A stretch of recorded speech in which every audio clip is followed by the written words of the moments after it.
Como que eu faço, então, para prevenir essas lesões? A gente já entendeu que jamais vou forçar meu aluno, porque eu sei que isso pode fazer um estiramento, uma distensão muscular nesse aluno, e também pode fazer síndrome de impacto, dependendo da maneira como você força. Segundo ponto, quando eu vou pensar na minha aula, quando você for pensar na aula que você vai montar para sua aluna, para o seu aluno, mais do que pensar no que você quer dar na aula, do que você precisa dar na aula, você vai ter que pensar para quem é essa aula. Por exemplo, se eu vou dar uma aula de balé para bailarinas adultas, sim, acima dos seus 30, 40, 50 anos de idade.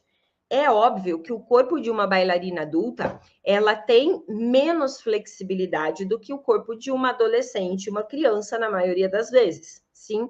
Então, eu vou ter que tomar cuidado com esse corpo. Se eu sei que na minha turma de balé que eu vou dar aula hoje, são adolescentes, sim, mas elas estão no momento de muitos ensaios porque vão participar de competição, porque vão participar de apresentação. Eu sei que aquele corpo já está mais cansado.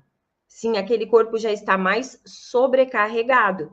E aí eu preciso pensar numa aula que consiga trazer evolução para as minhas alunas, mas que não coloque o corpo dela em risco. Então, eu vou estruturar a minha aula para quem eu vou dar a aula. Muitas vezes eu vejo professores montando aula e falando assim, não, é uma aula de iniciante, então eu vou dar tal coisa, mas esquece de olhar esse iniciante. Quem é esse iniciante? É uma aula de avançado, então eu vou dar, mas esquece de olhar quem é esse avançado. Sim, além disso, existem particularidades lá na nossa turma. Tem alunos que já tem uma lesão de posterior de coxa, já fez um estiramento uma vez. Tem alunos que já teve tendinite. Sim, e toda vez que eu tenho alunos que têm histórico de lesão, eu preciso tomar cuidado para preparar uma aula que não vá fazer com que esse aluno volte a ter aquele tipo de lesão. Por exemplo, eu colocar lá na aula, então, os 32 elevés, 32 relevés, depois em primeira, depois em coupé, como eu já tive professoras fazendo comigo. Sim, eu preciso tomar cuidado com essas coisas, essa questão da repetição. Segundo ponto, então, eu vou fazer uma aula pensando em quem vai estar lá na aula. Segundo ponto, eu vou fazer a minha aula, eu vou montar a minha aula sempre pensando que um exercício prepara a minha aluna para o outro exercício. Então, por que a gente não pode começar uma aula de balé? Vou para um exemplo aqui bem grosseiro, tá? Mas por que a gente não começa pelo grande salto? Por que uma aula não pode começar pelo grande salto? Não pode começar pelo grande salto. Por quê? Ah, porque o corpo não está aquecido. Perfeito. Como você aquece esse corpo? Ah, vou dar polichinelo e corridinhas para ela antes de começar a aula. Será que é a melhor maneira? Polichinelo e corridinha. Elas trabalham com as pernas paralelas no polichinelo e na corrida. Na aula de balé, a gente vai usar rotação externa, o andeor. Só aí a gente já começa a recrutar músculos que a gente não vai usar na aula. Então, como que eu aqueço a minha aluna? Como que eu preparo a minha aluna para ela não se machucar? Uma dica que eu vou dar para vocês: sempre pense de baixo para cima. De baixo para cima. Eu começo uma aula de frente para barra, onde eu vou trabalhar ali primeiro os pés, sim, vou trabalhar flex de pé, onde eu articulo dedos, articulo tornozelo. Vou trabalhar, posso trabalhar movimentos circulares para dentro e para fora com esses pés. Posso trabalhar andedan, andeor de perna. Isso vai ajudar a ganhar mais mobilidade articular na articulação de quadril.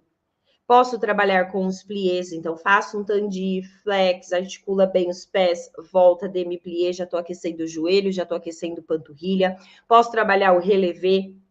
Percebe? Recrutar os movimentos de baixo para cima. Recruto movimentos de pés, dedos, recruto movimento de tornozelo, recruto movimento de joelho. Como que eu recruto o movimento de joelho? Usando plié, né? Recruta o movimento de quadril, o próprio andeor já é um movimento para quadril. O tandi à frente, lado, trás, é um movimento de quadril ali que está acontecendo. Posso colocar um souplesse, um cambré para recrutar movimento de coluna, sim. Posso colocar um port de bras para recrutar movimento da cintura escapular. Tudo isso são exercícios simples que eu dou no início da minha aula, sempre pensando de baixo para cima. Se você for preparar a sua aula, pensar assim, que movimento que vai aquecer os dedos do pé? Qual movimento agora eu coloco para aquecer o tornozelo? Qual movimento eu vou colocar para aquecer joelho? Qual movimento eu vou colocar para aquecer quadril? Qual movimento eu vou colocar para aquecer coluna? Se eu for pensando dessa maneira, de baixo para cima, eu crio uma maneira mental de checar todas as articulações, e para cada articulação se movimentar, eu preciso que o músculo agonista e antagonista também atue. Então, eu já estou recrutando essa musculatura, sim?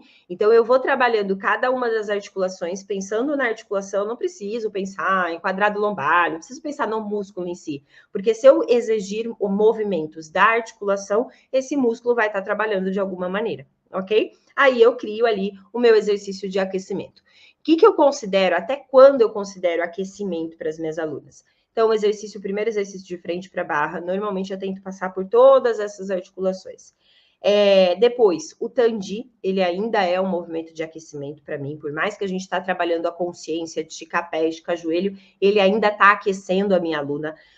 O demi-plié, ele ainda está aquecendo a minha aluna, sim? E o rond de jambe, que ele ainda trabalha ali a articulação de quadril. A partir ali do GT, Batman GT, aí a minha aluna já está com um corpo mais quente para começar a ter movimentos com um pouco mais de agilidade, ou seja, um pouco mais rápidos e um pouco mais de impacto, né? Então, o GT ele vai ter assento fora ou assento dentro, ele tem um pouquinho de impacto, diferente de um tandi, sim? Então, é mais ou menos assim que a gente aquece o corpo da nossa bailarina.